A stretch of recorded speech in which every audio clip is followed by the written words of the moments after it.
Thank you so much for joining my podcast, Vigilance. It's so good to see you. I have to say, I was thinking, when was the first time I met Shamla Naidoo? 20 years ago. It was in Chicago. I remember us being at a roundtable with our dear friend Steve Katz. And so it's so good, to be back in touch and chatting with you today about a very important topic.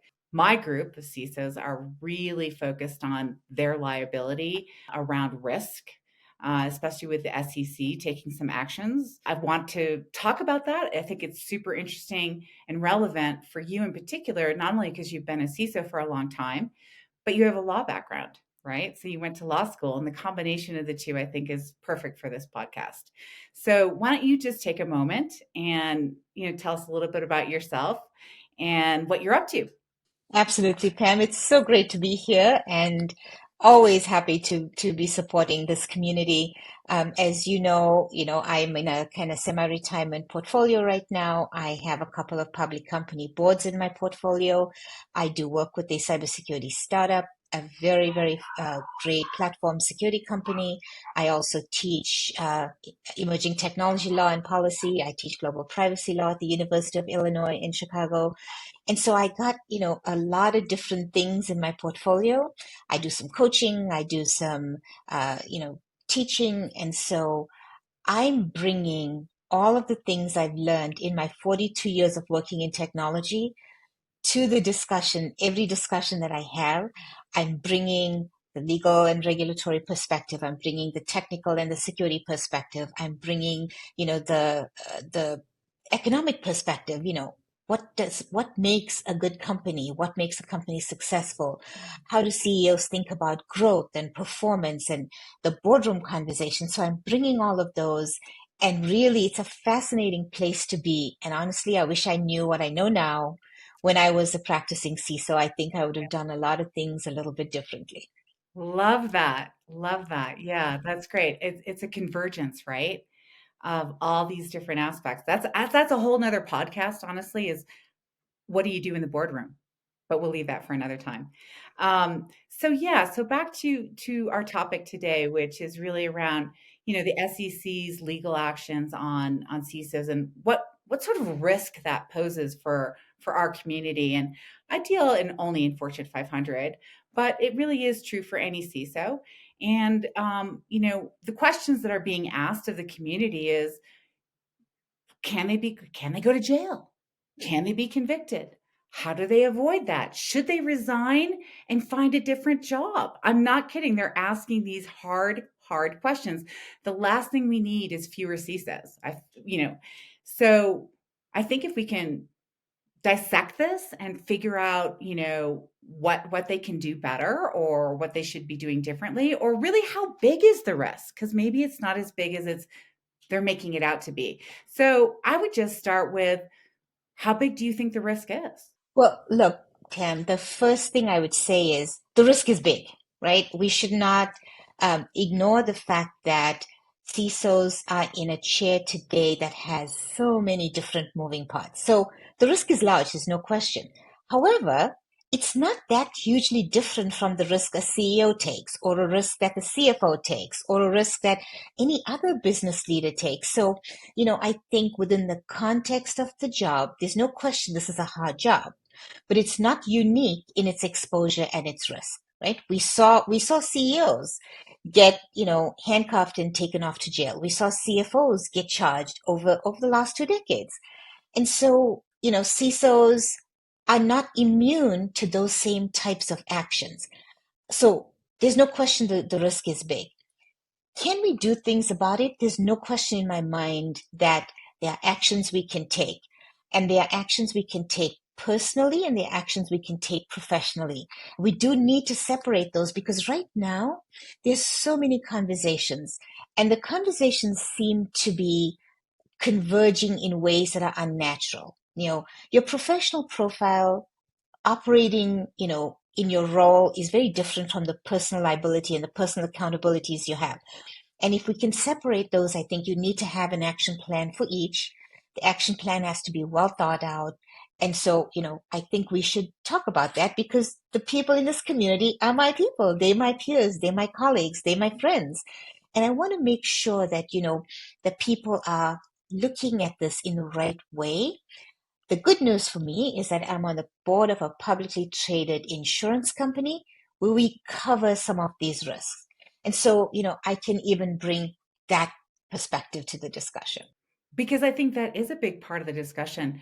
When I have these conversations and it's a pressing issue, right? Should I have personal liability insurance? Should I go for indemnification? Is it even feasible? Um, should I have my own lawyer? Is D&O insurance even helpful because it's really there to protect the company, not the individual? So, since you brought it up, let's talk about what they could do to help protect themselves. So here's how I break it up in three parts, right? There's clearly the stress of the job, as well as the stress of watching what's happening in the industry, things like our peers getting charged, our peers being investigated. That creates a huge mental health challenge, Mm, right? And I don't think we can underestimate the mental health situation in the CISO community today. We seem to consolidate all of the organization's woes into our agenda. mm, Everything that could possibly go wrong in an organization, somehow, some way, there's a digital aspect to it, it ends up on the CISO's desk. yeah. So you've got the mental health challenge. Mhm. Okay? And the things that are happening around us don't help us make us feel better. Then you've got the professional exposure, right? How have I done this job? Have I done all the things I need to do? And so people are seriously and rightfully concerned about their professional persona as well as the industry reputation, etc. Mhm. Okay? And of course, being employed and then being able to go get another job. Right. Exactly. We've seen this happen, right? Where a CISO loses their job, gets fired over a breach. Someone has to be the fall guy, and then I don't see them back in a CISO role again. It does happen, and so that is part of the fear. It's a little outside of this conversation because that can happen without the SEC involved, but it's still a fear, right? Right. And then there's the personal, right? So in addition to your mental health, now you have to worry about your personal assets and what's going to happen to that? Can somehow that be affected? And so you think about that and all of these things leads to, does a CISO want a CISO job? And are we going to, somehow freeze out CISOs from this community just because it is just too hard to navigate? And so as we break that down, let's just go straight. I think the most important thing is, well, what do CISOs do? So we've seen the SEC take action, and we do need to dissect that a little bit because this is not just a CISO got investigated because there was a breach. Because if you actually read the indictment, if you read all of the documentation, that's not the heart of the issue. The heart of the issue is, yes, you had a breach. That's the outcome. What are the things you knew? What did you know? What did you say? How did you present fact or fiction in the bigger scheme of things? And more importantly, if you think about the SEC's agenda, which is they want to protect the investing public. Mhm.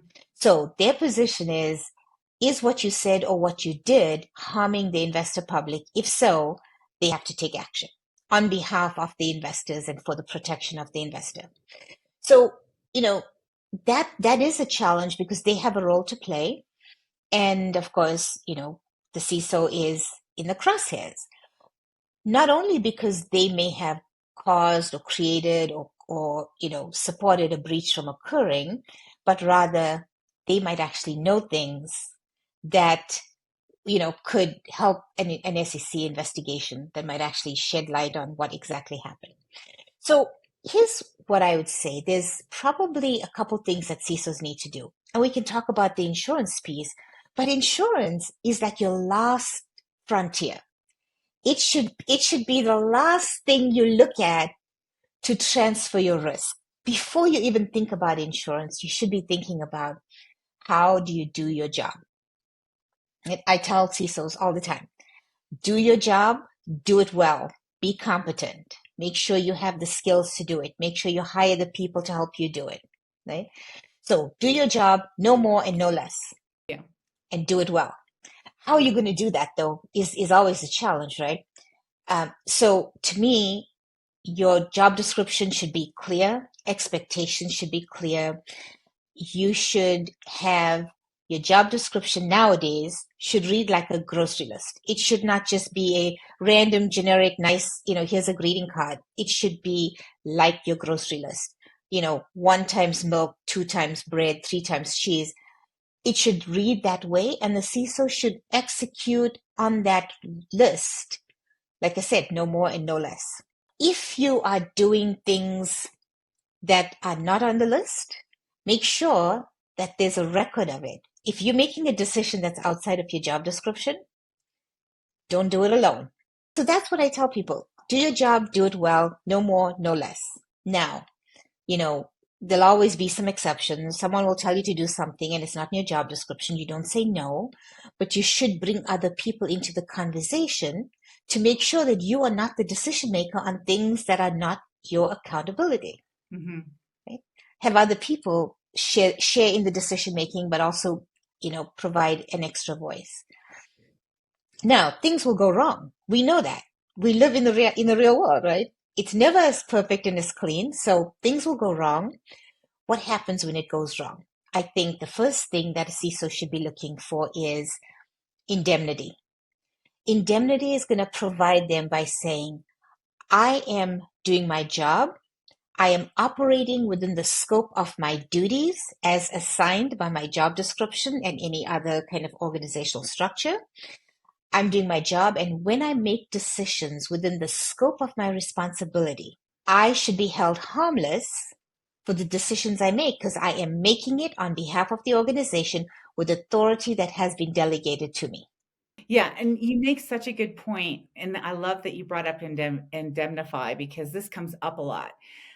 But we've had this conversation, you and I, about there is no such thing as 100% secure.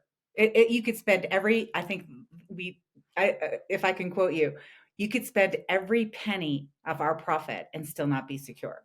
So there's how do you delineate between negligence and just the inability to be 100% secure? And I think I love that when I'm having these conversations with my big group, they go right to the end, which is what I just did, right? I'm like, let's talk about personal liability and hiring a lawyer, and they go right to the end. And I love your comment about don't go to the end. We have to start at the beginning.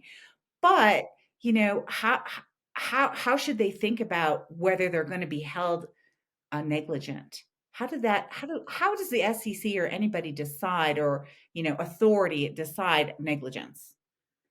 So this is why I think this whole conversation about your job description and the indemnity comes in. It's do your job, make sure you know what your job is, make sure you understand your job and that you're doing your job. When you're operating within the scope of your duties and you're making decisions, remember, you judged on the decisions you make, not on the outcomes you get, right? If you made a decision to, I don't know, install some solution or to do some assessment or to pick, one risk to try to draw down versus 10 risks. As long as you're doing it within the scope of your duties with a trail of how you're making decisions and you've made the decision, remember that the outcome is a completely separate matter. People make business decisions every day that don't turn out to have a great outcome. CFOs every day have a budget that they miss, right? They make products that they thought was safe and it turns out not to be safe. They don't get prosecuted for a bad outcome. They get prosecuted for process failure along the way. Yeah. If you can justify the decision you make at the time you make it, remember that, you're not getting punished or you're not getting prosecuted for the outcome you got because decisions are exactly that. So as long as you can support your decision at the time, you shouldn't be evaluated on the outcome. But we have to think about best practice. We have to think about, is this what everyone else does? Are you operating kind of as a, as a peripheral exception to the rules, for example? So I like to think about Am I doing this? Do others in my industry do this? Do other of my peers make the decision the same way? Is there an industry best practice? Am I following the industry best practice? Am I doing the things that will support my position, even if it fails? And so a lot of times people think when you think I cannot be 100% secure, we don't start there. We start with what are the right decisions to make? And the fact that you might have a suboptimal outcome it's not relevant. Business decisions fail every day. Well, so well said. Absolutely, I have to ask this because this is kind of a spicy question, but there's a lot of conversation about IT being whole decisions that CISOs make. Like maybe I want to have, my critical patches done within 30 days. That'd be a typical, decision, but they're reliant on IT to make that happen. And so not only are they reliant on their peers to have a better outcome, but there is this whole other conversation that the CIO or IT should report into security because security wraps around so many business processes. And so it's very interesting. I see it. I have one company where that is happening, or it happened, I should say. So what is your thought on that as far as, or is it just back to decision making? And if people don't execute on the decisions you've made, so be it. And that's exactly what I was trying to say. Like, so early on when I was saying, do your job, no more and no less. Yeah. We need to understand. So here's how I would think about that. Is the accountability for the decision on what's the patching window mine as a CISO to make? If it is, I need to make the decision and support it with, all kinds of industry best practices, what our competitors do, why this is a good thing versus why it's not such a good thing, etc. Right? Yeah. And communicate that.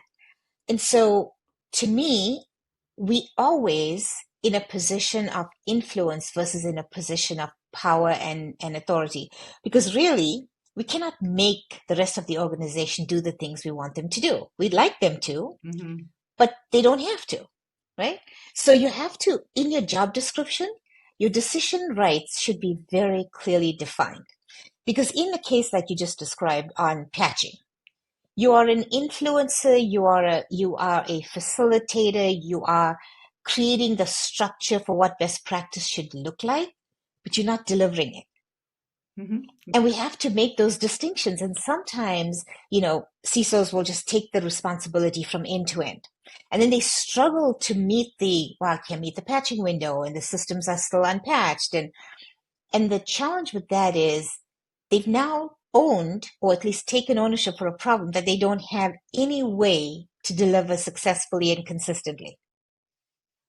So we have to make those nuanced decisions and we have to document those. So the job description should be clear that I'm facilitating this. I'm writing the policy for this. I'm sharing the best practice, but I am not doing the work. Someone else is. But when there's a breach and it oftentimes is related to a vulnerability that was unpatched, but maybe for years, just because it's so hard to do this, right? But they're still held accountable for that unpatched vulnerability, even though IT has to patch. I'm not throwing stones at IT. I'm just saying it's a fact, right? That this is not uncommon. So this is where you come back to indemnity, which is hold me harmless for the decisions I'm making. I'm making it within the scope of my duties. But if my duty doesn't include go patch the system or go make this a priority, I have to be clear on what's in and what's out. Yeah. What's out is the delivery. So then the question is, if it's not me, who is it? And is there enough visibility in the organization of who owns that responsibility? But if I just keep taking it and assume or act like I own it, then I'd be expected to deliver on it. So when you get to situations like that, the idea is to bring in other people into the discussion, people with authority, people who will listen to and reason and understand that there's a portion of this responsibility that doesn't belong to you as a CISO, but it belongs somewhere else, and they should have the the decision authority to allocate those responsibilities. Hmm. But if you don't actually talk about it, if you don't document it, if you don't share it, if you don't like communicate it, appropriately, then the expectation is that you own it.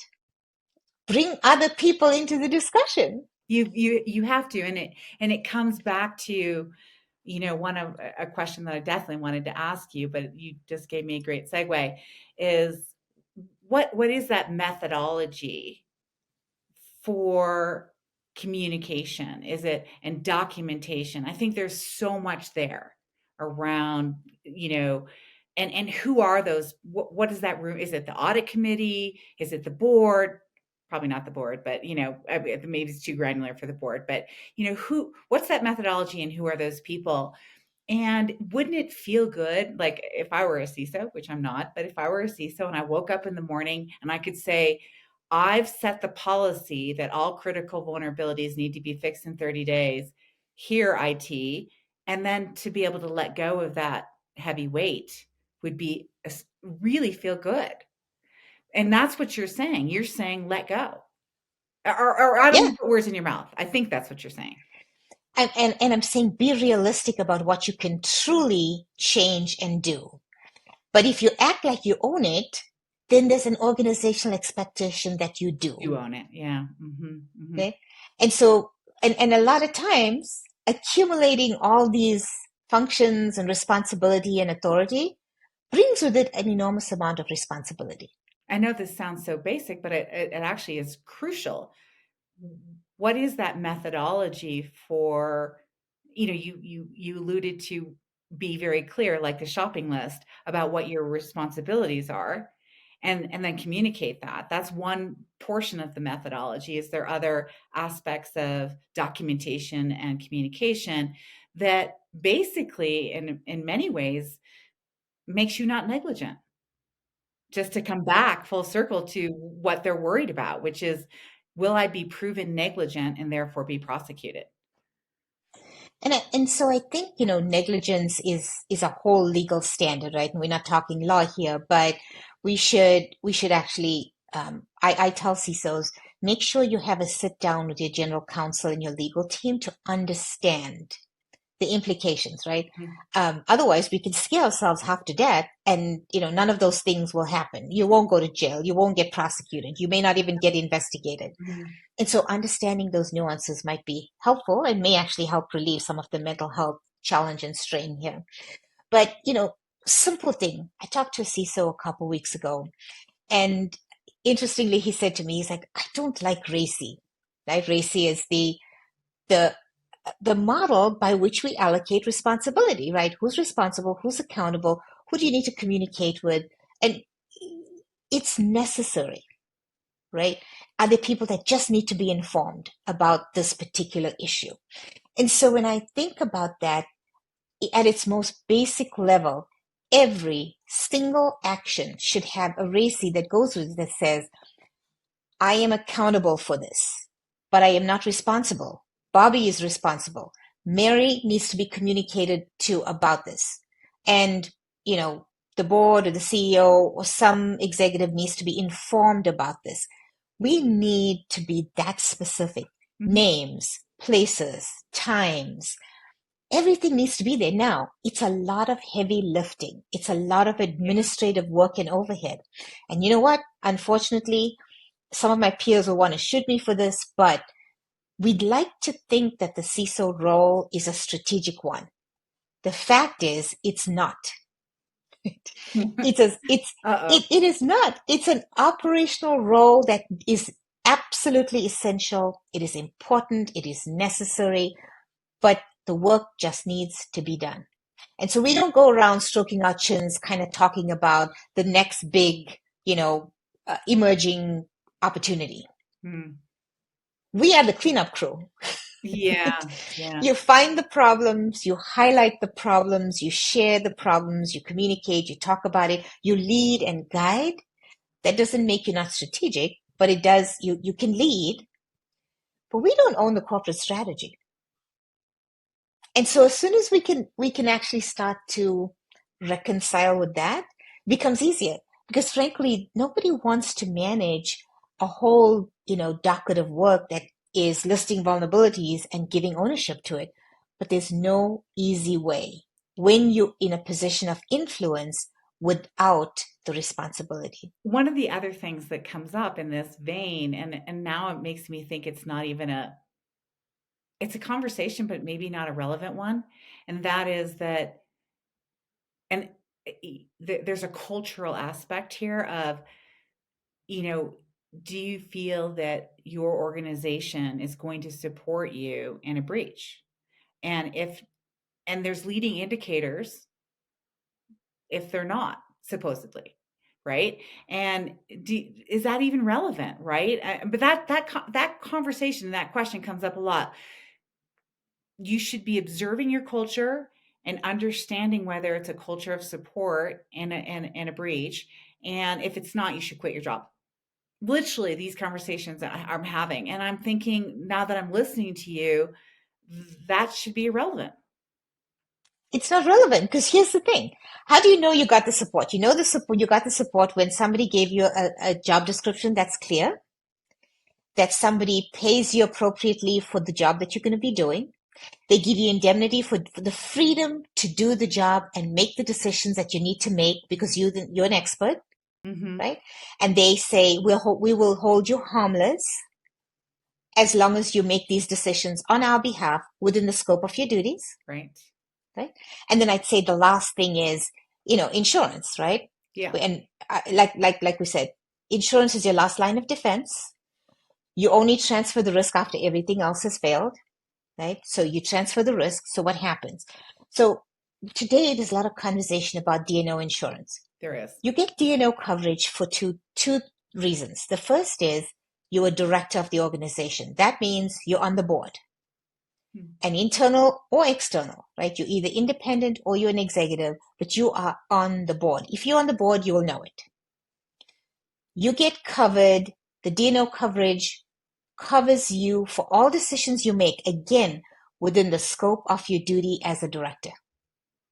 If you start going rogue and you start doing things that are outside that are just fun and interesting, well, then you shouldn't expect to get full coverage. Okay? Mm-hmm. So if you're a director, if you're an officer of the organization, again, the organization's bylaws will define very clearly who's an officer, how an officer is defined, etc., etc. So if you're an officer, you get covered from D&O coverage. Here's what's covered though. All securities litigation is covered. So if you are a director or an officer, you get automatic coverage.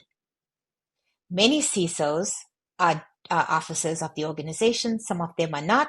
Those who are not need to have those conversations. Yeah. Okay? The two things, indemnity is nothing more than a contract between the employer and you.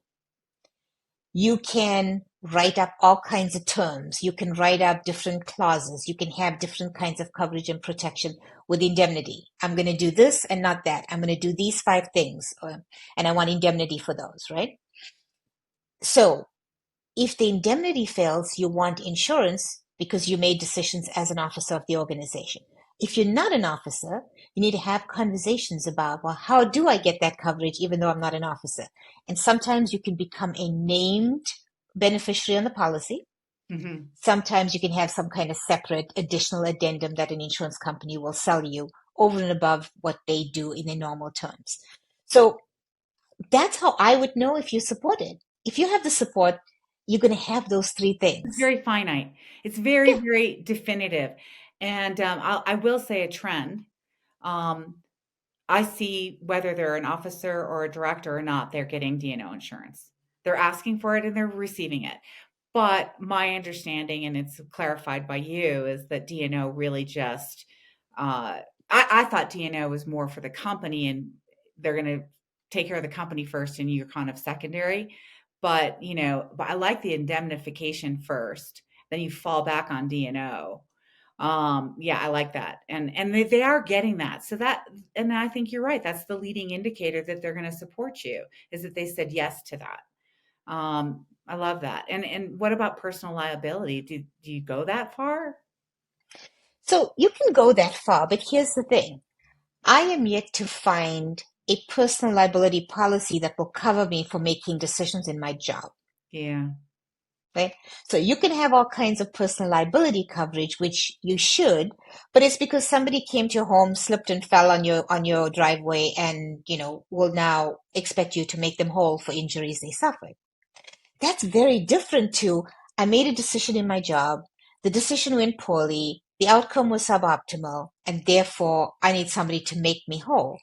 And so that's why I like to emphasize the indemnity protections, because with that, you can get the company to kind of, like I said, hold you harmless, which means that they stand in your shoes in the event of an incident, in the event of an investigation, in the event that there's any lawsuit against you within the scope of your duties.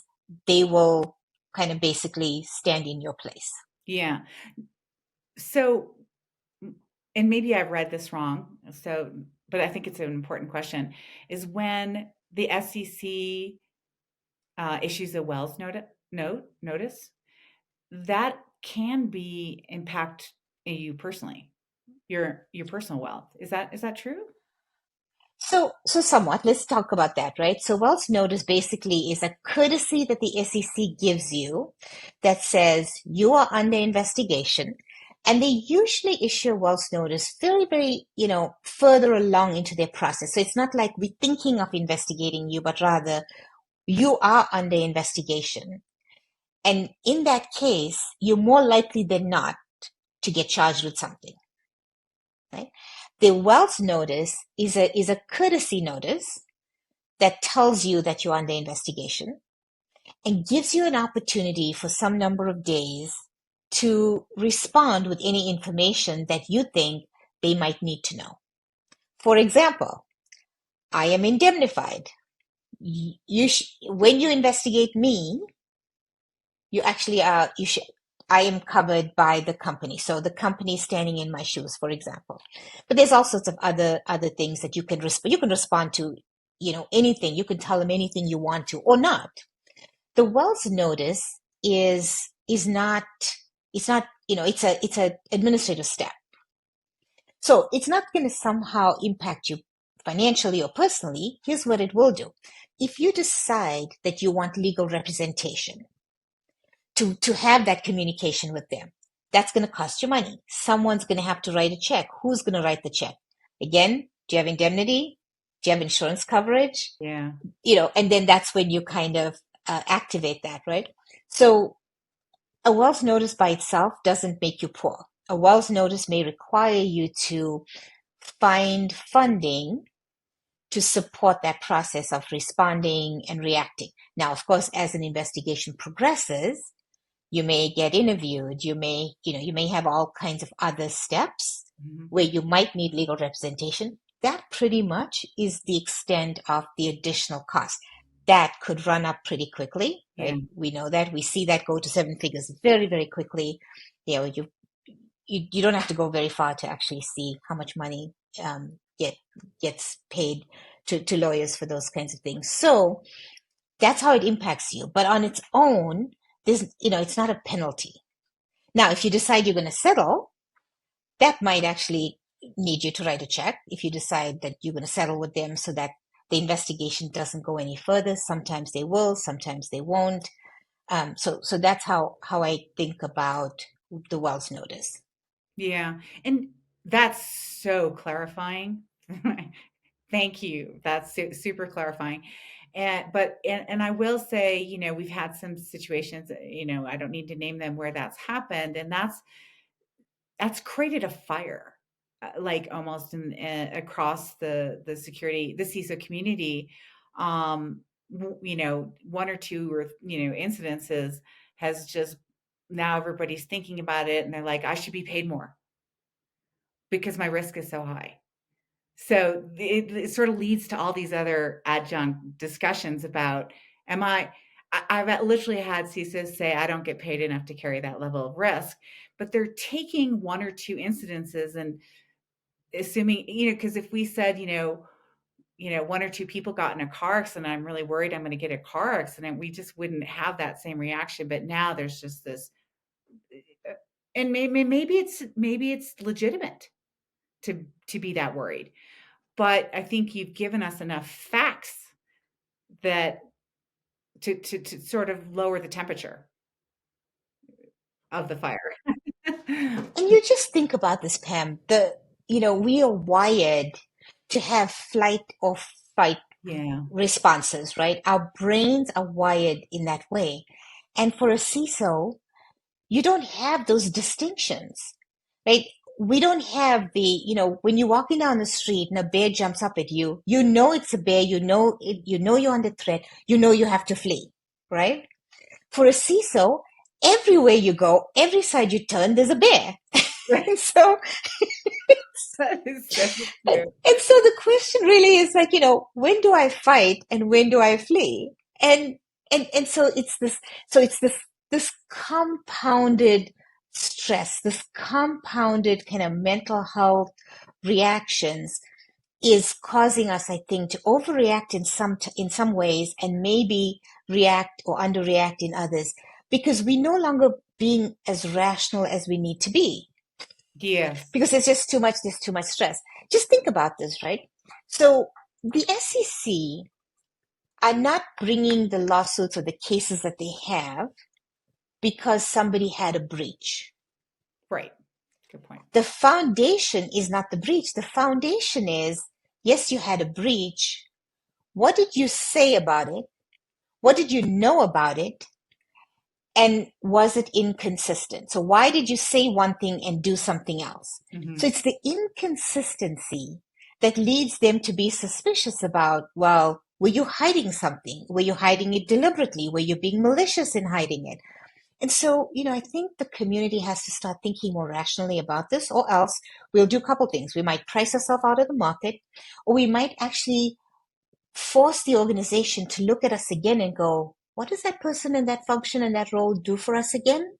And if it's just about the liability, then, you can just shift that, put it on the enterprise risk manager, put it on the compliance officer, put it on the general counsel. And so we have to be really careful with how we respond. And the response should be measured, right? Hmm. It's not that you're going to get indicted for every breach. What's going to happen though is what we've seen happen, and if you read some of the transcripts, if you read some of the case files, what you'll find is that somebody was saying in public, well, we do this and we're really good at it and we do a great job at this. Versus internally, they go, somebody was quoted as saying things like, we don't have a clue. You have to be thoughtful, but you also have to be consistent. You've given, some very definitive. I feel better. I mean, you've given, I do, like very definitive things to do. Know your job, where you have to delegate because you can't do it, make it clear. And, I love the indemnify. It's come up only maybe 2 or 3 times, which is interesting to me, but you've validated that that is a really good strategy and probably way more powerful than personal liability. And I think I hear that actually more than anything. So this has sort of put us back on course, right? As to some very clear things that we can do to lower the temperature and mental health. Like I know you've brought this up. I mean, I think there's a lot of stress in the job. And the legal issues going on around us, even though they're not every breach has that. I mean, think about how many breaches we have, and there's not, the SEC isn't issuing a Wells notice on all of them by any means. But it just puts it in perspective, and I really appreciate that. So I don't have other questions, but if you have other comments, I would love to hear it. Or any final comments. So I have two things that I think people need to know. You can have and buy as much insurance as you want. No insurance is going to cover you for doing something criminal, Right, of course. right? And so we have to be really careful about what we expect, right? So, for example, if you're going rogue and you're operating kind of on the periphery and you operating out on your own, don't expect the indemnity to cover you, Hmm. right? Because you're operating outside the scope of your duty. And if you're doing something criminal, Yeah. insurance is not going to cover you, right? So those are things that are important. The other thing is, we get paid, a lot of us get paid a lot of money to do the job we do. Escalation should not be underestimated. You get paid to do the job, so there's going to be an expectation that you manage a lot of the escalations, because you don't just become a middleman. You have to adjudicate some of the escalations and some of the decisions and some of the issues, and then you escalate ones that are outside of your control. We need to know what's material. If it's material and it's sufficiently big in size and impact, then we need to escalate. And escalation is about bringing in other people with higher levels of authority into the discussion to help you with the decision making. And I don't think we should be shy to do that. We don't have to own the responsibility from end to end. Mm-hmm.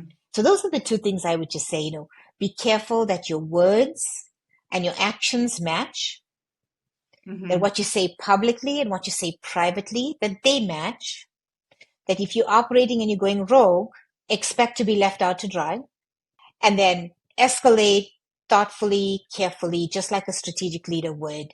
Adjudicate what you can, but when it's outside of your control and you think it's big enough, make sure to escalate it all the way up to your board if you have to, but use every step in between. I when you're saying that, it brings me back to when I first started working with Steve Katz, and he was the CISO at Citi, and he this just sticks in my mind. He would always say to the business or to the IT or whatever the function is, "Oh, you're not going to do that? Oh, well, here's a piece of paper. You just go ahead and say you own that risk. Here you go. Just sign right there and date it." He said it really had an impact because it's stating that I can't own this by myself, so we're going to have to own it together. And I know this is decades now ago, but it still sticks in my mind as representative of things that we can do to share the risk and communicate the risk. And I agree with you that it should be shared, escalated. I like that word. And this might, so this was just one thing that he used as very symbolically as, okay, that's fine. You don't have to do that, but just here you go. Just sign right there. You always made me laugh. Anyway, well, this is what a great conversation, Shamla. Such a joy to be in touch with you, and I I love the clarity. I just love the clarity on this very hot topic, and um, so thank you. Well, I hope someone will find this helpful. Mhm. It is a difficult job, and knowing that, every step you take, every action you take is not going to be one that ends up in a court or ends up in an SEC investigation is going to be, I think, somewhat, helpful to the community. So just remember that these are exceptions, they're not the Mhm. rule. And, you will have a big part to play before you actually become part of a Wells notice or an SEC investigation. Right, right. I well said. So hopefully, yeah, this and I'm just going to say it one last time because I like it so much. The indemnification piece is critical.